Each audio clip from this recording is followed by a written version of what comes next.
Welcome to the Tech Blog Writer Podcast, your guide to future tech trends and innovation in a language you understand.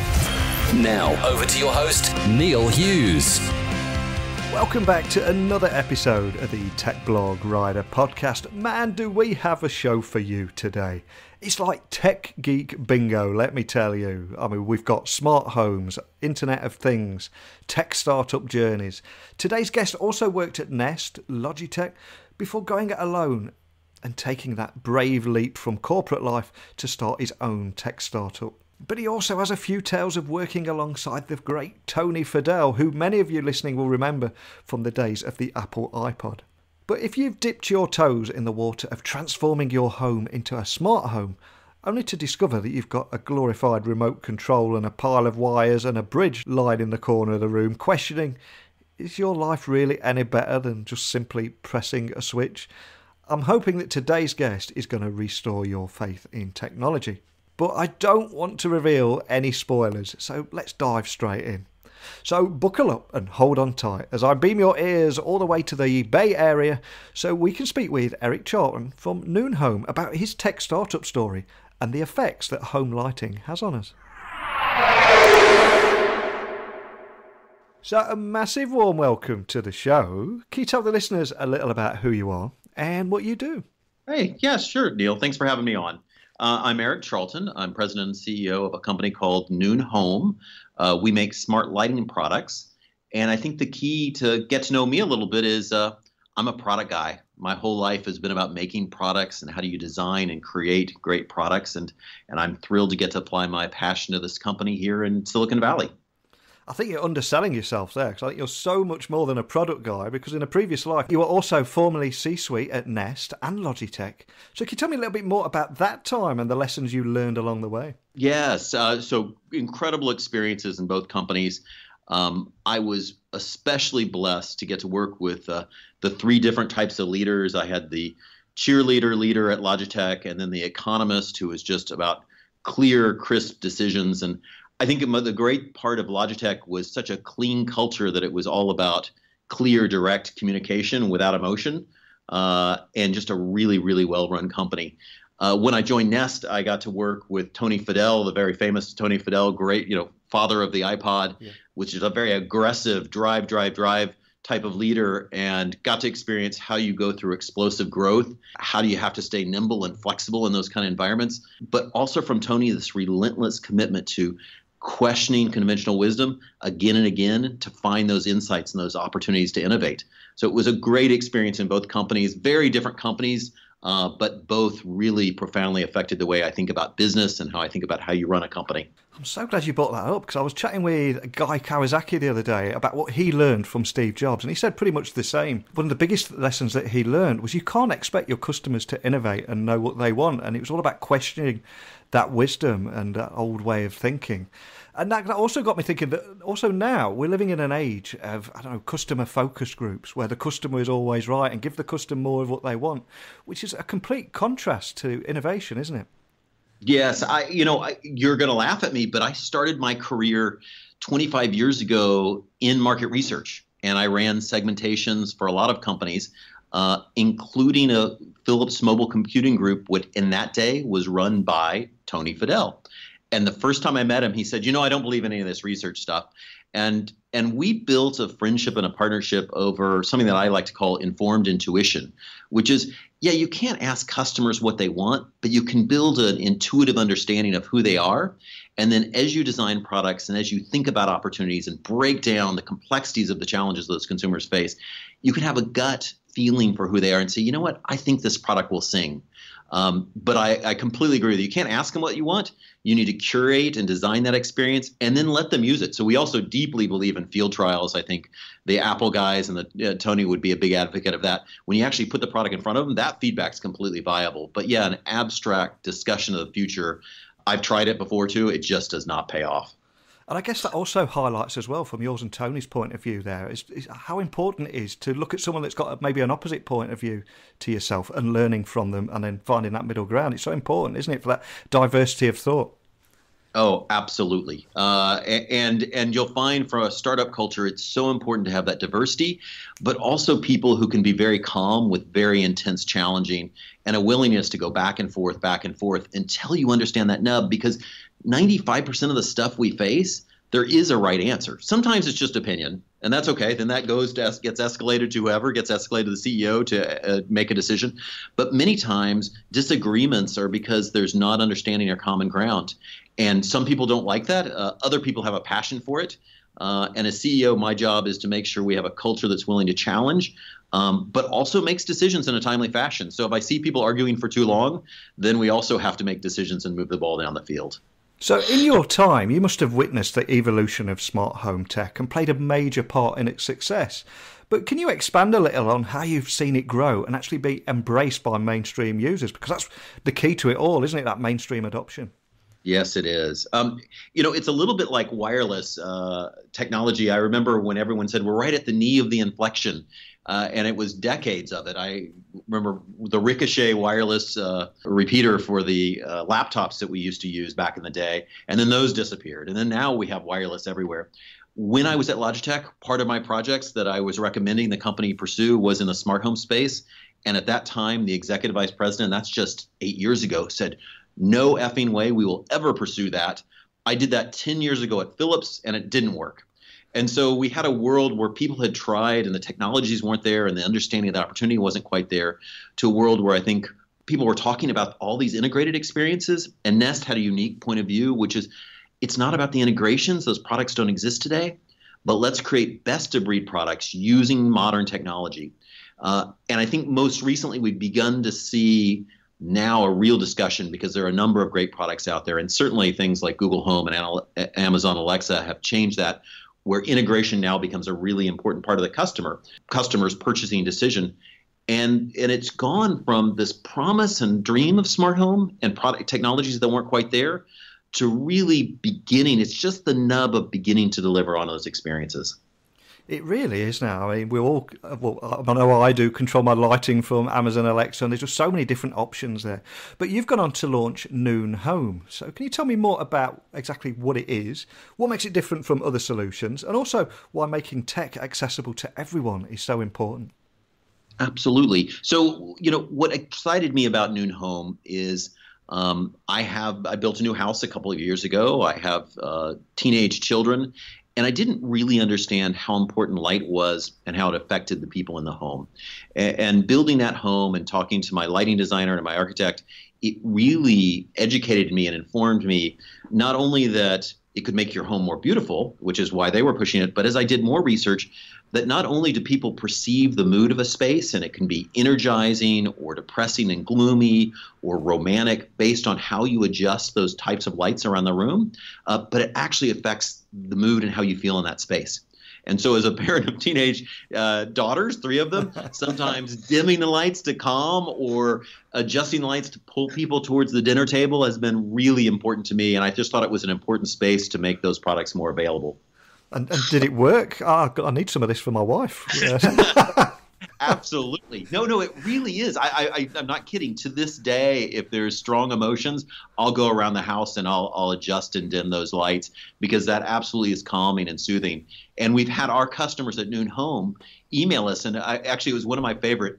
One of the people who bought the product emailed us and said, I bought it. It's almost exactly what I said. I bought it to make my house more beautiful. I didn't realize how, I wish I could remember the exact word, but basically frenetic my children were until I was able to adjust and coordinate the lights. Wow, that's fantastic.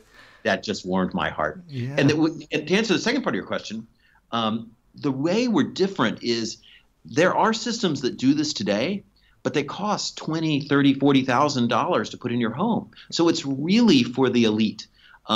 Consumers today basically have on-off switches and dimmers.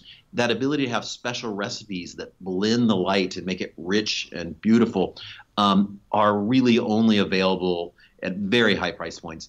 And my background in doing Logitech and Nest was, we know how to take high volume consumer electronics technologies cost reduce these things and make them broadly available. So we made it far more affordable, but we also use that technology in ways the industry's never seen to make it more accessible and easier for installers, which is a key part of our ecosystem. So we're using artificial intelligence to identify the types of fixtures you have, because you don't know if it's an halogen, incandescent, or God help you, an MLV or ELV fixture.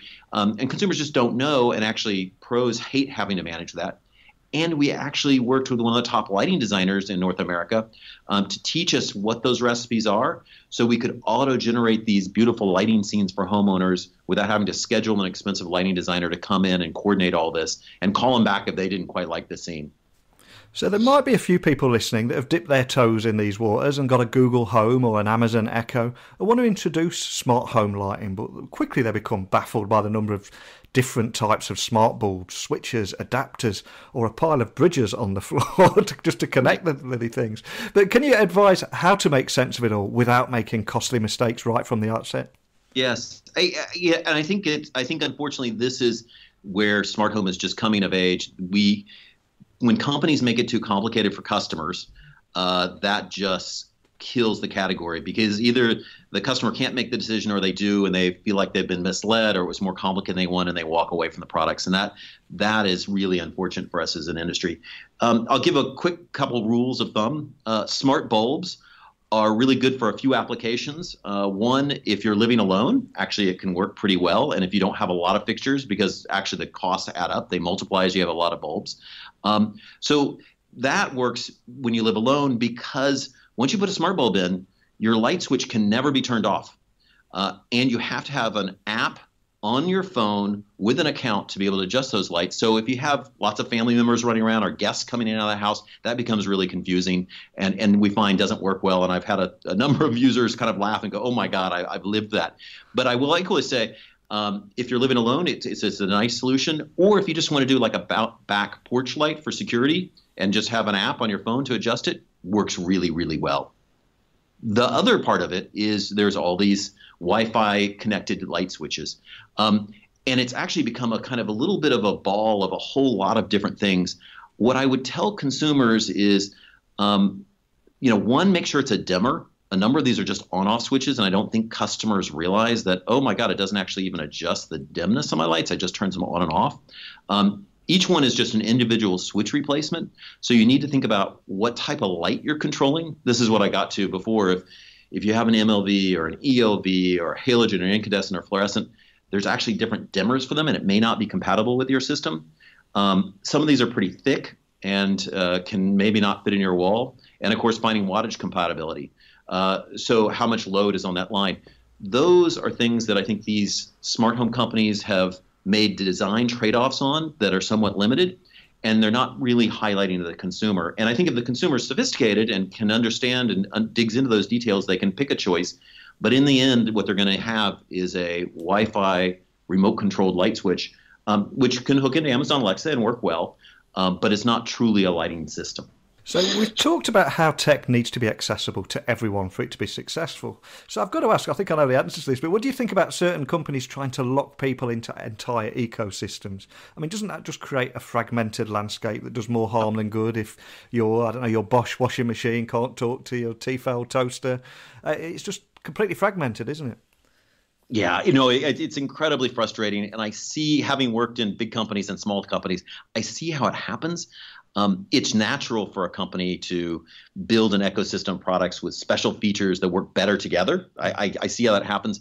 But you just know there's some executive somewhere who's like, no, we're going to own the whole ecosystem and we're going to close it off. And it's just horrible experience for consumers.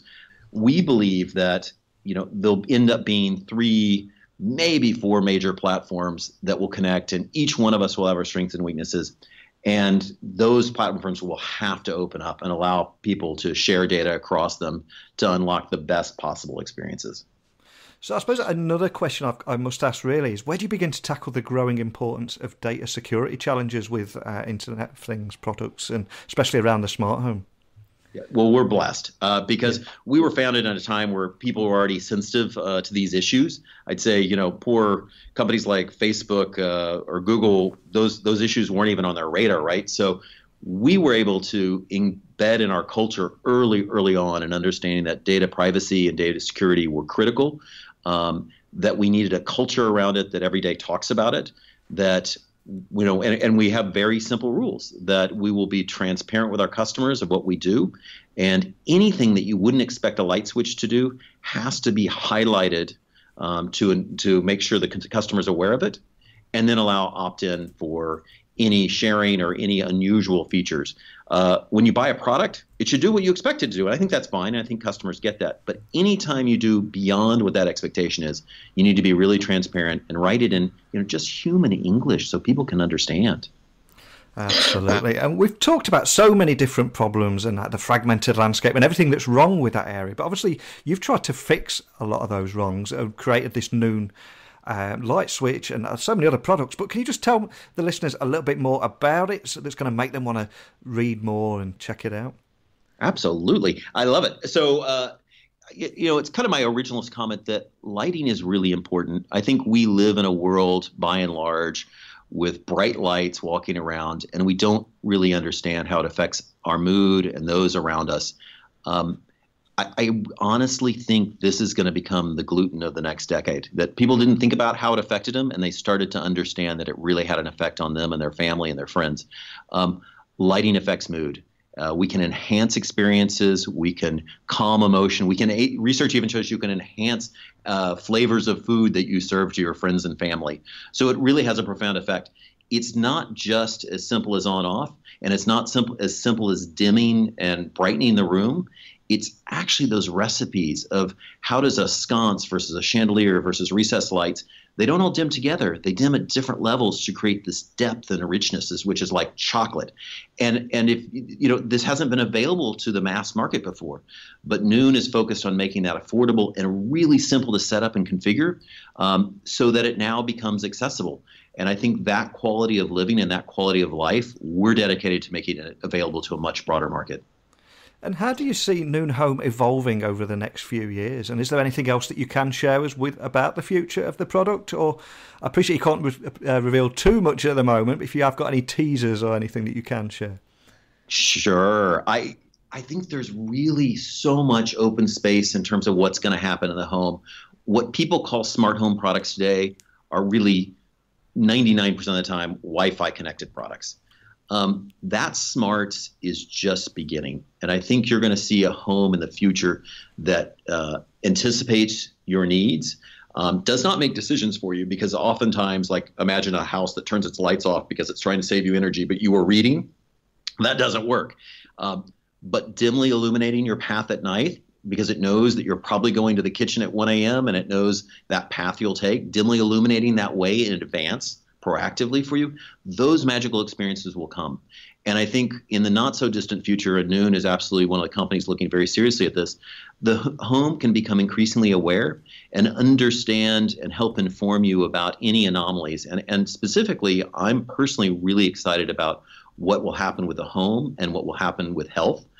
Systems that can look at heart rate and respiration and blood pressure to say, hey, any given day you're fine, but you know what?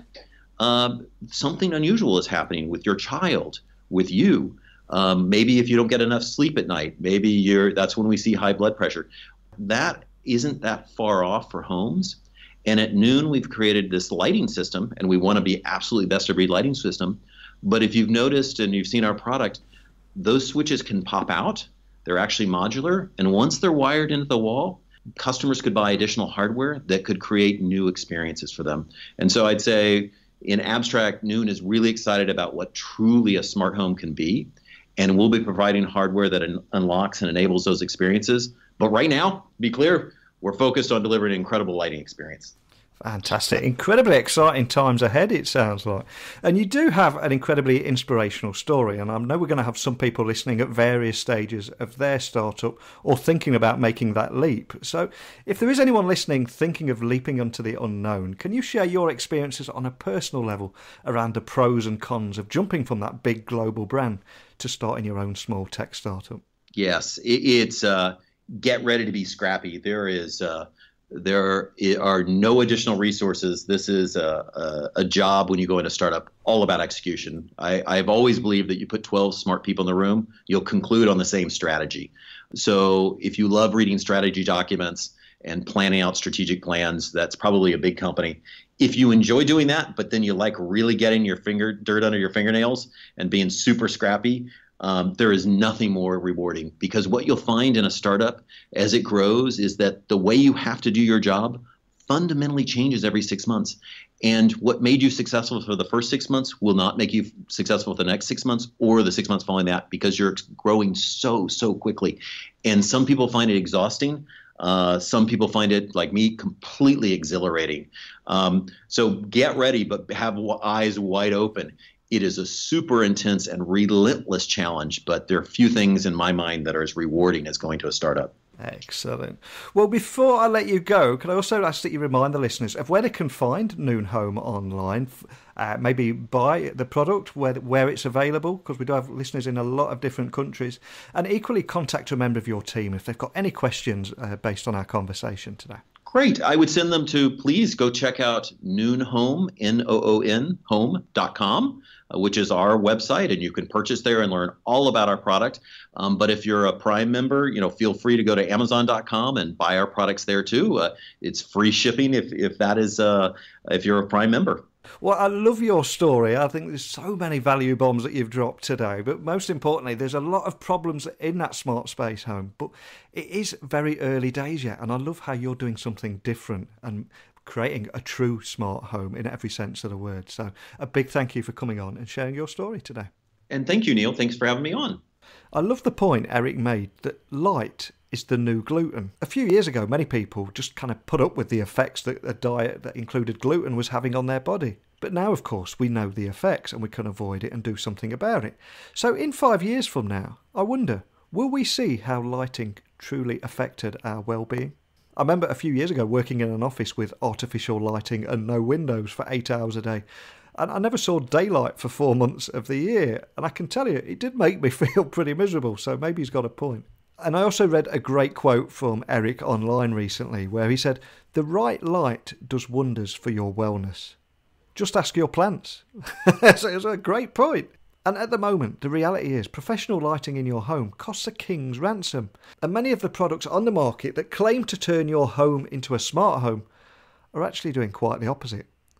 But because we're still in the very early stages here and a lot of the technology is in its infancy, but we can see the potential and how we really are heading to a genuine smart home in the future. And I think Noon Home is a great example of a product that knows what all the problems is and knows that if something isn't easy and straightforward, where the tech becomes invisible, customers are not going to buy into it. So as a result, they've done something about it with Noon Home. But I'd love to hear your thoughts, your opinions, your experiences with smart home products and IoT products, both good and bad. As always, email me at techblogwriter@outlook.com, or of course you can tweet me at Neil C. Hughes. I hope you enjoyed today's episode as much as I did, and a big thank you for taking that time to tune in and listen to the show, and of course reach the end of the podcast. You should unlock some kind of achievement for that on its own. Instead, I'll give you a little Easter egg and say, Alexa, play outro music now. Thanks for listening to the Tech Blog Writer Podcast. Until next time, remember, technology is best when it brings people together.